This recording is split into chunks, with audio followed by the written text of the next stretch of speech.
do the perceptron learning, right? Or we did this also? No, I think we have to do this today, right? Yes, ma'am. No, I think, okay. So I hope you remember the Hebbian learning. Okay. So Hebbian learning is in nothing but in a network you are going to adjust, you are going to calculate a new weightage for every node, and according to the previous weight load plus there's a correction that is emerging from the outputs scaled every input factor. So you have a direct feedback of output into the input, and accordingly you have to have a new weight so that your interconnection between the neurons are strengthened.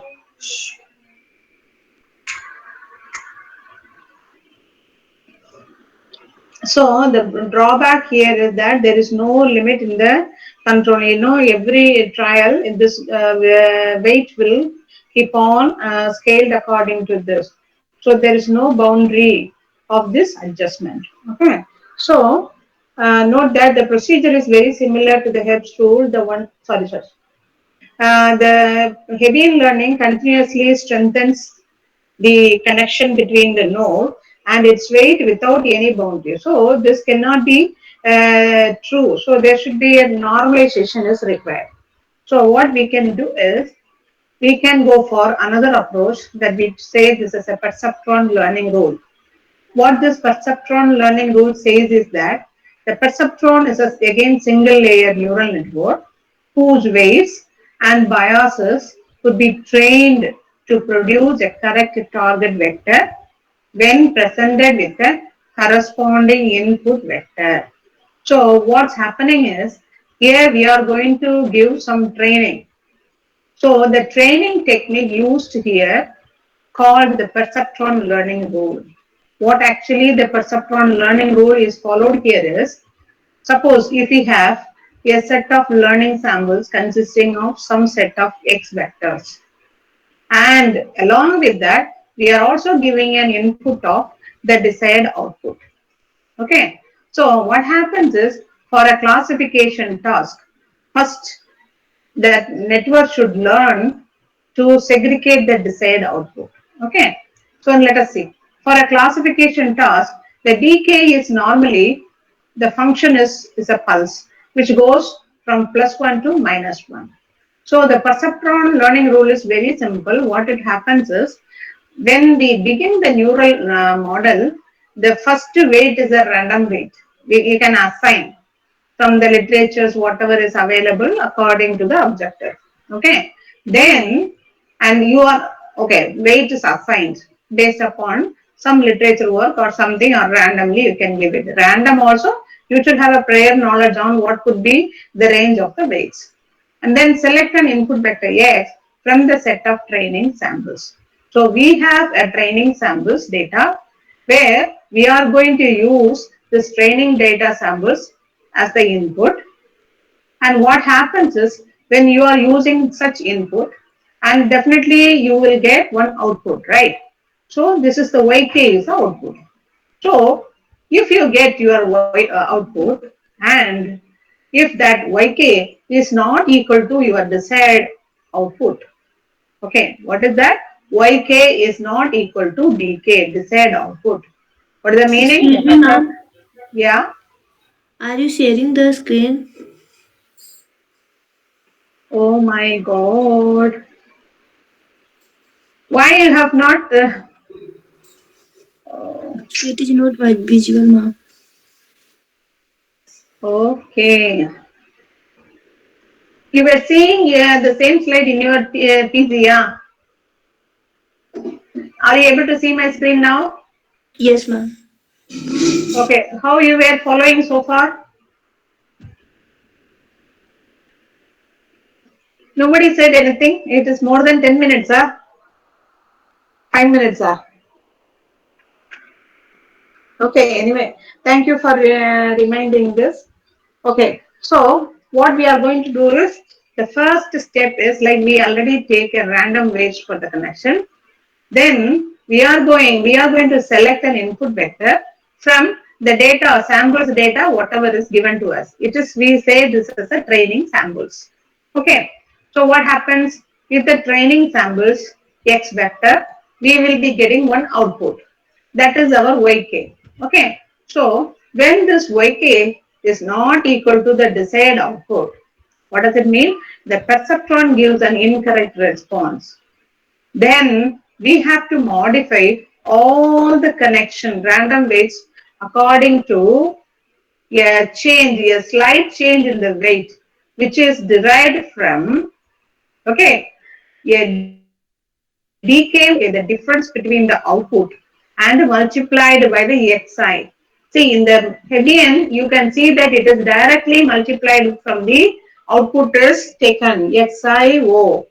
Output and input is multiplied. But here, we are going to take only the only the difference in the output. That is, your dk minus yk into xi. That too, the change in the weight is definitely proportional to this factor, and this proportionality we are changing by a learning rate. Maybe some hidden layers, you may have a different do loop or any other small modules, and the learning rate of the small module also matters. So now every day change in the weight is associated with scaling the factor by a learning rate and a difference in the output as well as the input vector. So now we are going to use three factors. One is eta, that is a learning rate. The other one is the dk minus yk, that is the difference in the output, and your input xi, all put together, that is giving you a change in the weight. Once you know delta wi, what you have to do is you have to go to the step 2. So after changing a change in the delta weight, then you can use the input and do it and continuously check on the output until yk is equal to dk. If yk is equal to dk, you mean that you have trained the model and the model is successful. Okay. So until then you have to give a modifications and keep on doing this. So note that the procedure is very similar to the Hebs rule. The only difference is that when the network responds correctly, no connection weights are modified. So when you get a proper response, there is no change in the weights. But here, even if you get this thing, it is going to be a change in the weight. Okay? You guys Excuse are, me, ma'am. yes, Ma'am, I have a doubt in third point. yeah. What is the meaning? How do we know our result is incorrect or correct? Yeah. Here in the third point. Actually, what happens is when you are taking a model, okay, so you should have already a prior information of this type of models can be used for such kind of data. Okay, so this is like based upon like, see, I'm going to do one experiment, but the protocol and everything is already been done in a previous, I mean, it is a known fact. Similarly, they will give you a model. That model will be new, but that logic gates and the do loop or whatever it is given is already known. So there's a possibility that some data which is very much close to this objective will be already executed. So you can take this as a random, I mean output, but random input is the new input what you are directly giving it to it. So what happens is already known model, already executed data, you are going to use it. And then once you know that, okay, this data, we are, see, there is an issue called a D del change in the weight. Okay. When there is a no change in the weight, there is dk minus yk. Okay. This dk is already given. It is taken from the literature. And when you say there is no difference and your new network model is able to recognize the same execution, then you can say that, okay, the model what you designed is also able to understand the already executed samples as well as your new samples. So DK is a known name, it is already reported values. Okay, ma'am. Ma'am, and second thing is here, learning rate. So learning rate. One more second. Suppose if I am giving you a parabola, okay, you know what could be the equation of a parabola, okay, and the pattern of the equation itself you will understand there should be a parabola. But the samples, whatever you may take, that may give you a different width and the depth of the parabola. Okay, but the pattern is a parabola. So you are able to understand, right? The output, the sample, and the new input, whatever you are giving, it should fit in the parabola what is already given. Correct. So in that way, you will be able to understand the difference. The whatever you are going to calculate from dk minus yk is really should converge or it should diverge. That's according to the pattern. You understand? Okay, ma'am. Yes, ma'am. Understood. Okay, and the learning rate is another sensitive parameter that it is like how sensitive is your network model. Suppose if you are changing one parameter and that parameter is really like able to sense or trigger the proper functioning of the model, then you can say, see, this is based upon the efficiency. And according to the output, you may understand, okay, the network is really able to follow the pattern. Okay, so in a way, I will also say that the learning rate is also related, somewhere connected to the error function actually. Okay, so what is this learning rate from here is a change in the weight. Normally we say the proportionality that is taken care of dk minus yk into xi. It is like y is proportional to x. When you say y is equal to mx, from that you are calculating the m. Understand? Yes, ma'am. Yes, ma'am. So here also you will try to do it. Del wi is proportional to dk minus yk into xi. And this figure, if you are able to plot this, the proportionality you are able to understand the eta. It is a coefficient. That is what comes as a learning rate. Once you know for one such execution or some several execution that pattern is consistent, and from there you can derive the eta. And directly by substituting that eta value, you can finally come to the concrete value. It is all by your statistics and plotting the what is the graph and whatever, then finally coming to the estimation. Okay, ma'am. Ma'am, then learning rate will be always constant value. Correct. That's Okay. what. When your model is perfect and the model is really doing the function what you are really looking for, and there should not be any change in the weight, as well as the learning rate will also be constant throughout your processing time. Okay, ma'am. I understand. Okay. Thank you. Yeah. So now another thing is that now we are going to the general topic of backpropagation learning. I'm also again going to read because this is the only very simple one only. Okay, now propagation, and we always see that this goes in the forward. Okay, the input and it is going, the signal is going forward, and it is coming to output. Now we are taking a portion of the output and we are again feeding it as an input. So we are trying to do a back propagation. That is the meaning. So back propagation learning. The simple perceptron is just able to handle linearly separable or linearly independent problems. Okay. It is linearly separable. What is the meaning of a linearly separable?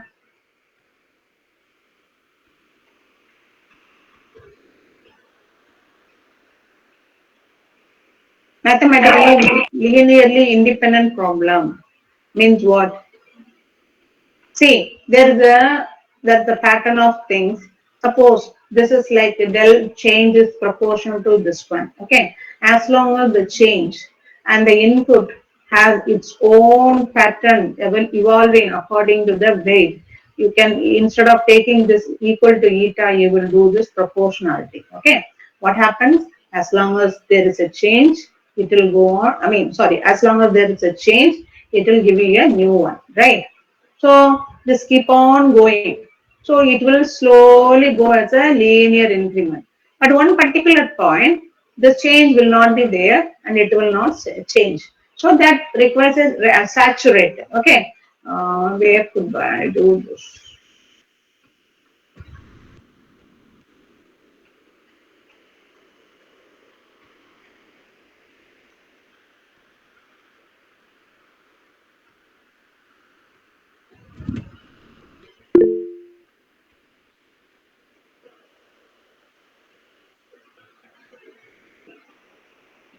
See, I'm plotting. Okay.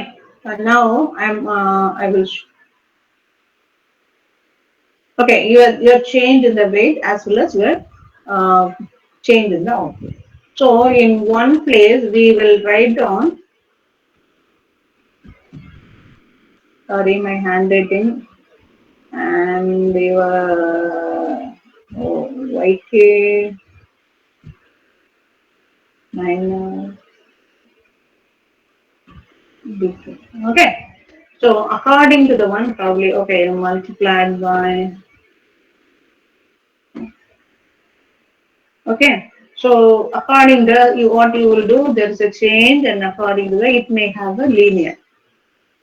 But once there is no change, what will happen? There is no change in the weight. So water, this is a saturated state. This is a stable state where your neuron works consistently without changing any weight. You understand? But until now, there is a linear dependence. As long as there is a change, your weight is going to have it. Okay? And when we say there's a linear relation, and we can say that, okay, another point. One will go. Here is.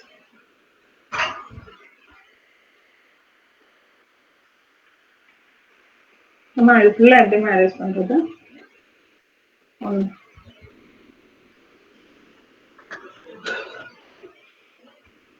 until we select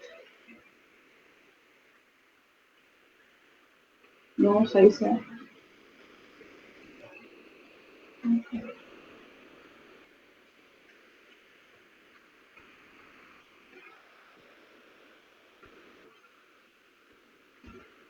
Okay, then I have a graph.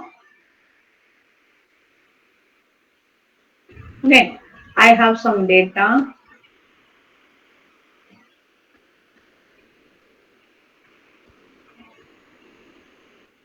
Okay, some data like this.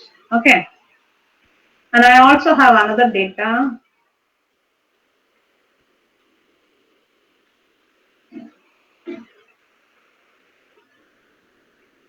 And if you ask me, I say that there's a two type of data. Okay.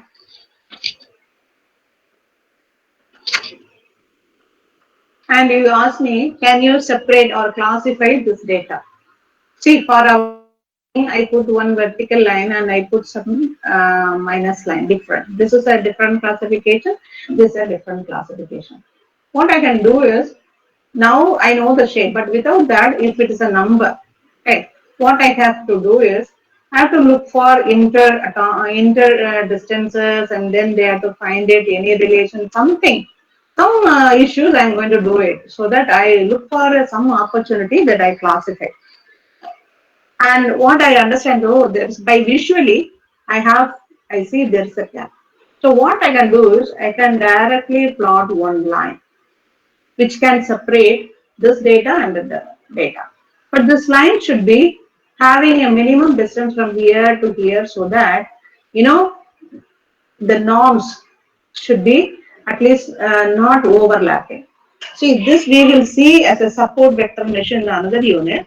But now, why I am trying to say this is a linearly separable data. And what I show before is the linear dependent data.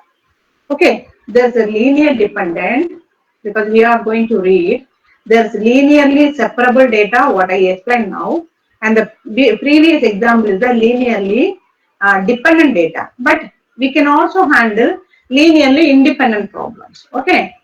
So by taking the partial derivative of the error of the network with respect to each weight, we will learn a little about the direction the error of the network is moving. What do you mean by this? This is very complicated sentence. See, I am talking about, now you will talk about the error. Okay, the error that is happened by the weight and the direction which network is moving. Okay, normally there is another issue. There is a whiteboard.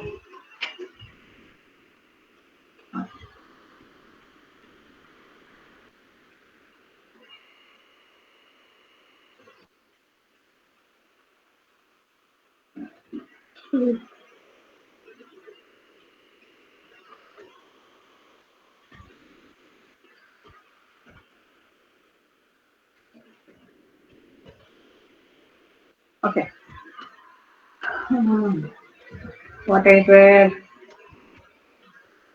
Okay, there's a direction in the error of the network moving. So before I come to this, I explain something. Okay. Mm,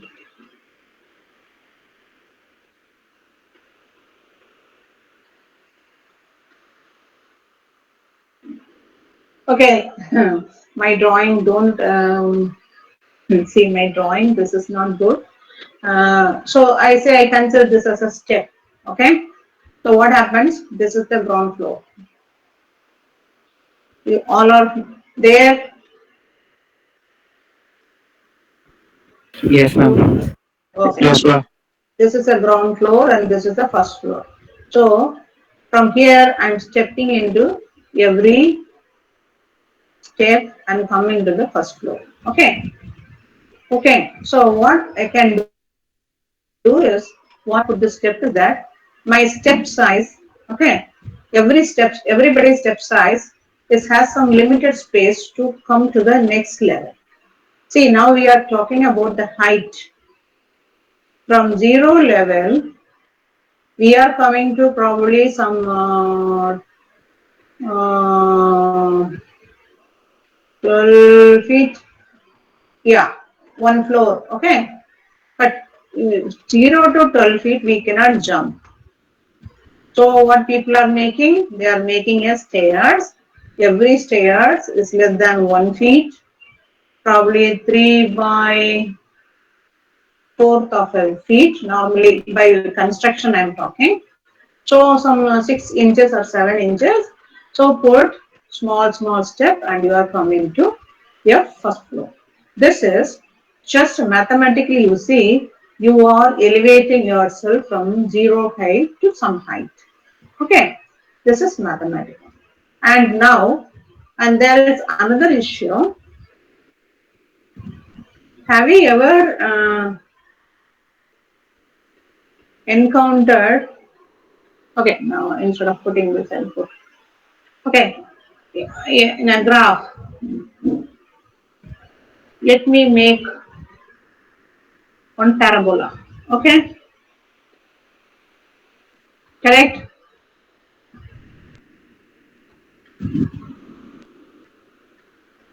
Students, Yes, ma'am. Yes, ma'am. okay. So I cut this parabola in a uniform width.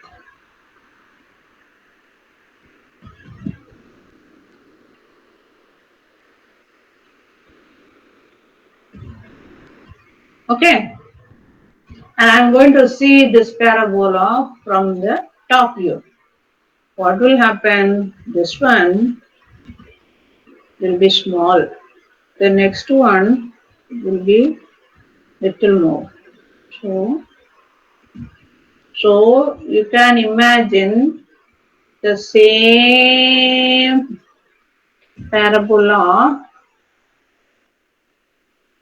as a concentric circle. Correct? Yes, ma'am. Okay, so this is the top view.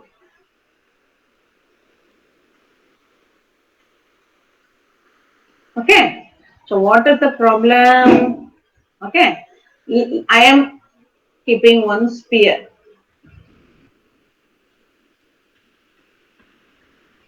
The sphere will scroll down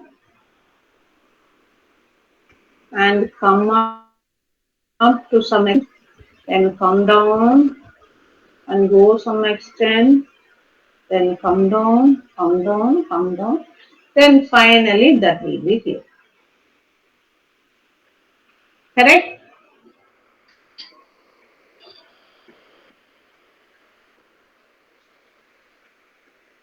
Are you guys are following? I'm just explaining dropping one sphere in a parabola.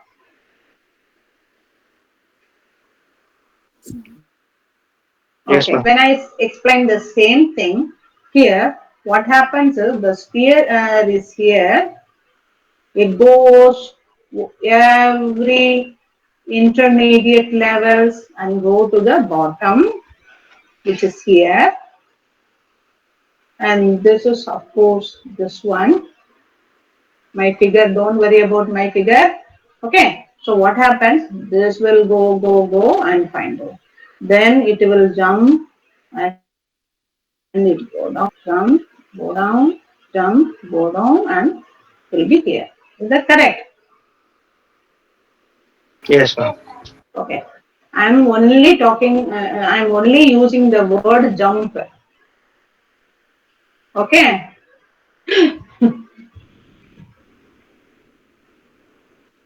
But the problem is there is a difference in the height. Correct? There's a difference in the height only now because top to bottom the difference. Then according to the acceleration, this will check. Again from here to there the difference in the acceleration it will check. So it will come to a parameter.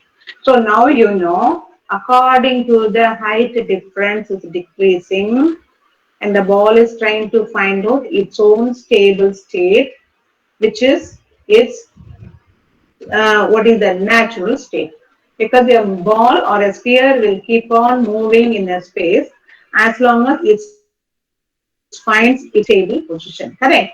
So this is, I'm explaining only the harmonic potential where you are able to understand.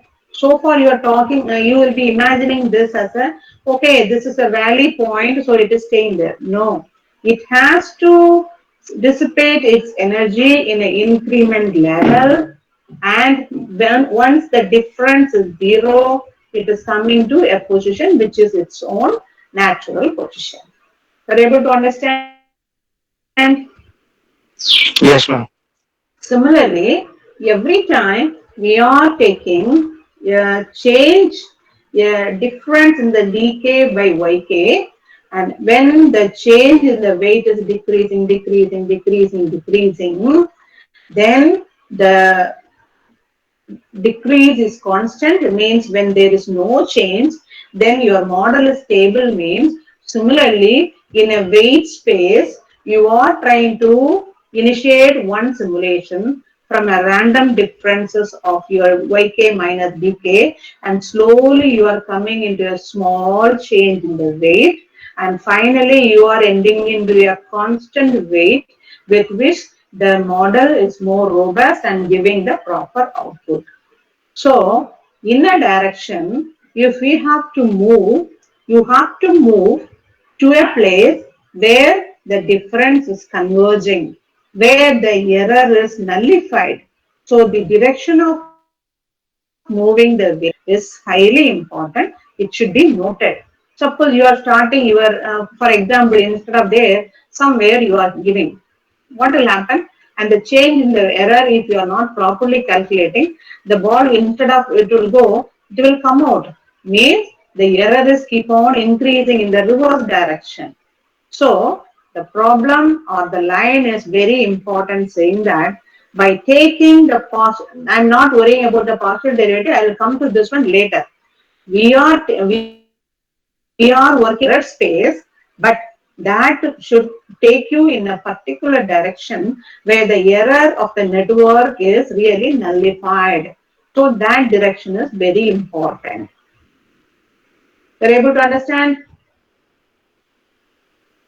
Your proper back propagation intention is to make the the change in the delta weight should be fast enough, okay, so that you can make, instead of 1,000 error and trial approaches, you can go with a faster one, okay. So this is to improve the efficiency or the performance of the neural network model. So what happens is, there is another space, a partial derivative of the error of the network. Why this is delta? Delta means partial. Why it is partial? This partial is because, there is a normal standard differentiation and the partial differentiation. You all must be knowing what is partial differentiation and the standard differentiation. What is that?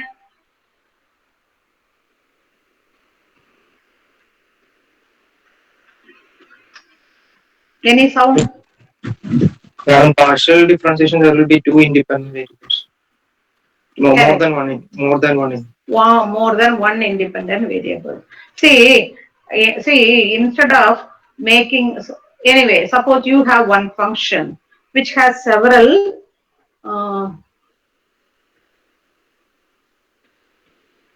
okay, so you have a function, okay, where you have a variable x, y, z, and r1, r2, like that.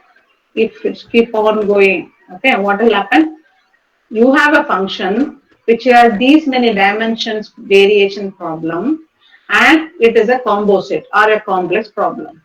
But I'm not worrying about the functional behavior, the function behavior in the direction of y, in the direction of z, in the other direction. I just want to only know the evolution of the function in the x direction. What I have to do is, I have to only take dou f of x by dou x. Okay.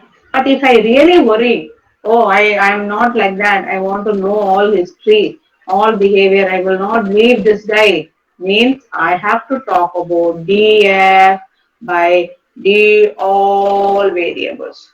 That is the standard differentiation. So partial differentials giving the same problem, but in one dimension. Here we have taken the derivative. Okay? Understood? Yes, ma'am. Have you ever imagined your differentiation like this so far? The difference between the standard difference and the partial difference? No, ma'am. Yeah. So math is always in the real problem. People never explain things. Okay. So now I'm going to read this one. The simple perceptron is just able to handle linearly separable or linearly independent problems by taking the derivative of the error of the network with respect to the weight. We will learn a little about the direction of the error of the network is moving, which is also very important. In fact, if we take the negative of this, that is the rate of change of the error as the value of the weight increases, okay, then proceed to add it to the weight. Why? When there is a negative. So normally in such, okay, okay, suppose normally every time you will take one slope, okay, dy by dx.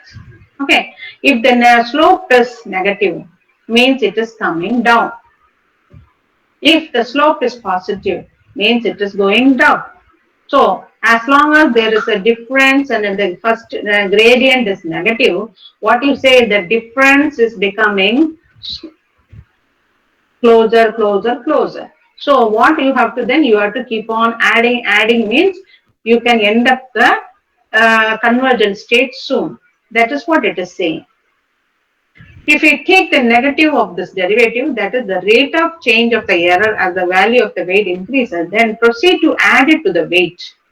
So the delta WI, we will add it to the WI. Then the error will decrease until it reaches the local minimum. So whatever I am talking about here, when the error, this is the error space, and we are trying to plot, identify the proper learning rate and the proper weight, and if there is a very less difference, you will get the stable state in the error space. This is the error space. Okay, I mean the weight space, sorry. So this makes sense, because if the derivative is positive, this tells us that the error is increasing when the weight is increasing. So the obvious thing to do is then to add a negative value to the weight and vice versa if the derivative is negative. So now you should know the reason.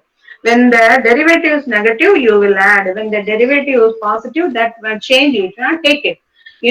If yes or no, if the condition comes, means if the derivative is negative, you can change it, because by adding the change of the weight to the real weight, you are going to identify the consistent weight or the proper weight for the network. So you can accept it. Then, because the taking of these partial derivatives and then applying them to each of the weights takes place, starting from the output layer to the hidden layer weights, then the hidden layer to the input layer weights. See, now these are all entire thing. It is talking about adjusting the weight, right? Where you will adjust from here, you will be giving this output to this, adjust. From this output to this, adjust. From the output to this, adjust. So every stage is from the back, from the output to the input layer, everywhere you are adjusting the weight. It is not one terminal weight adjustment. So then what you are going to do? So taking partial derivative, then applying them to each of the weights taken place, starting from the output layer to the hidden layer, then the hidden layer to the input layer.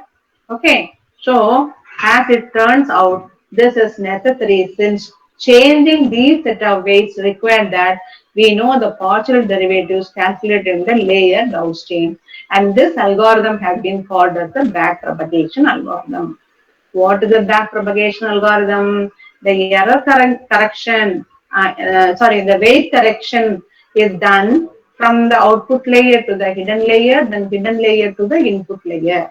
So from the back to the front it is coming. So we are telling this as a backpropagation. I'm saying,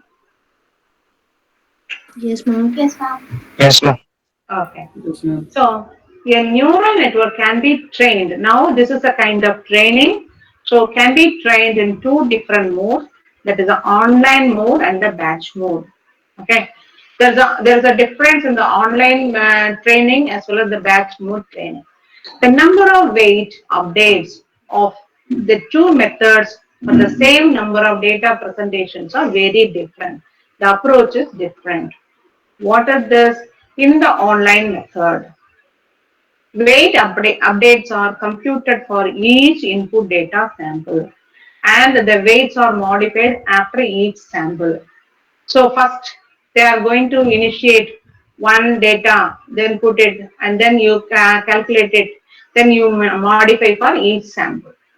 In an alternate solution is to compute the weight update for each input sample, but store these values during one pass through the training set is full.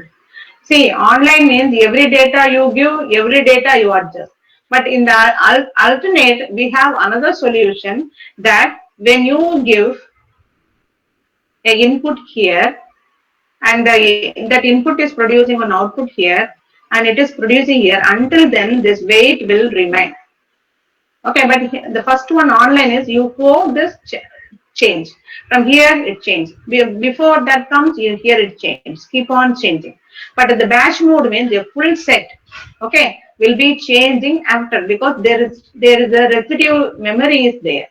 So that's what I'm going to read it. As an alternative solution is to compute the weight update for each input sample, but store these values during one pass through the training set, which is called 1FO.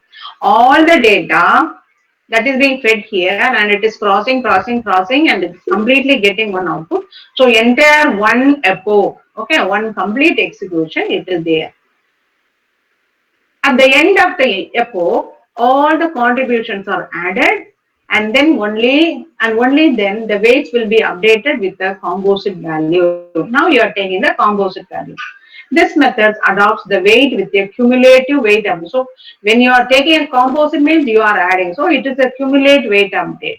So it will follow the gradient more closely. So every time when you are taking a difference, see when you are taking a del G difference and the partial derivative, and with the partial derivative when you are adding it, then you can easily come to the what is that? Easily come to the global minimum or consistent state. So that's what they are saying in this method. It adopts the weights with a cumulative weight update so that it will follow the gradient more closely and it is called a batch training mode. So instead of online means one by one it is updated, batch training means as a full set it is being updated. So training basically involves feeding training samples as the input vectors through a neural network, then calculating the error of the output layer, then adjusting weight of the system. So training basically involves. When I say what is the training of a model, okay, what is the meaning when I say this neural network is trained? If you say what is the meaning of training, that is first you give the input sample, okay, already known samples as the input vector. Then you calculate the error. Or you will calculate because you will get one output. Then you will calculate the error. Then according to the error, you are going to adjust the weight. Then you are going to again calculate the output, calculate the error, adjust the weight. So there is a process to minimize the error, and until there is no error, you have to keep on doing this process. This process is called a training process. It's a general term in neural network. So what happens is the average of all the squared errors. Now we are taking about the squared errors and the average for all the outputs is computed to make the derivative easier. Everywhere, most of the time, the mathematical people use square function. There is a logic behind it, but I know that is I cannot prove it now because most of the people they take, for example, complex numbers. If you put I square, you can simply avoid the I because it will come as a -1. Okay, all the negative numbers you take, all the squares, it will become positive. So such simple what is that ease, for that the people are using the squares, and there is also more useful approach for taking the squares. Okay, let us consider only these small examples. So the average of all the squared errors for the output is computed to make the derivative easier. Once the error is computed, the weights can be updated one by one. So every terminal we have to update because it's a back propagation method. In the batch mode, we have to wait for full from the input to the output. The descent is based on the gradient. So what is this gradient? Now I'm going to introduce one equation. Okay. So this is a weight change, and here also you will have a learning rate eta, and there is also another factor which is also a momentum. Okay, what is this error? We have to change it. Okay, and this equation what talks about this is also introducing one momentum space. The momentum term determines the effect of the fast weight changes on the current direction of the movement. If this is acceptable and the weight change as well as the moving direction both are fine, then now we are accounting the momentum. Momentum means it is a vector. So because this is also accounting the direction of the movement. So your conversion del V will be achieved very fastly. A good choice of both eta and alpha are required for training success and the speed of the neural network.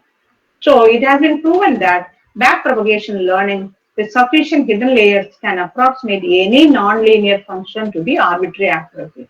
This makes propagation learning neural network is a good candidate for signal prediction and system modeling. Normally, actually, this is the very simplest way of explanation of a backpropagation.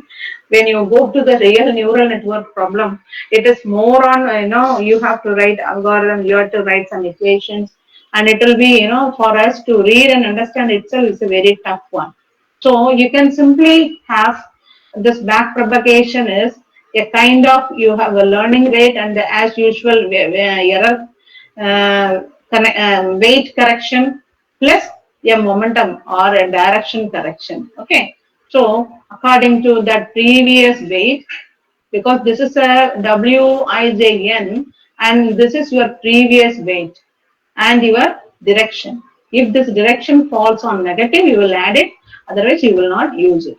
Okay. So this is a very good example of, very simple example of this backpropagation method. So backpropagation, we can do it online or we can do it batch. Normally batch mode is the fastest one. People try to use it. Okay. So today we are finishing propagation. Okay. And tomorrow we will see a little bit on how to train this one. And we will not study this higher order learning or other things because, not that required. So, all are line. What's happening? You guys are okay with the class? Yes, ma'am. Yes, ma'am. Okay, ma'am. Okay, so we will stop it here, and next class we will see the rest of the things.